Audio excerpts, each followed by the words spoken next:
Hello, in this lecture I'm going to show you how to install Virtualbox on your Windows machine. Let's open our browser now, in here, and then just type on Google Virtualbox. Here is the first link. This is the link that we want to go through, virtualbox.org.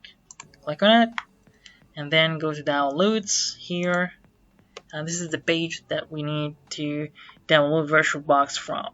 Here is the version, and here once we click on this, it will prompt us with the download confirmation to download Virtualbox for Windows. Here for OS X, Mac OS X host, and for Mac OS X I attach a link in lecture resources, and Linux here and Solaris as well.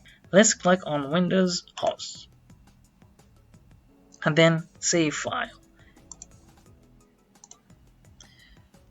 Now I have downloading here as Firefox shows me in here. I just want to click on it to start installing.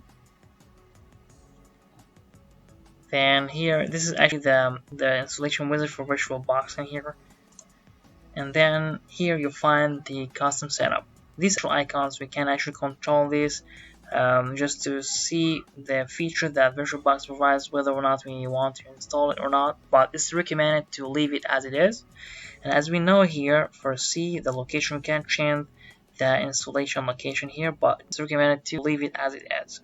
Then next, this is for your preferences. If you just wanted to take or untake any of these boxes, just next. This is just a warning that our internet connection will be disconnected just for a few seconds. Clicking on yes, install. Very easy actually. It's been installed here as you see on the left, but it's finishing now. Now we have a virtual machine, and we just need to install our operating systems on it. That's it. See you in the next lesson. Bye bye.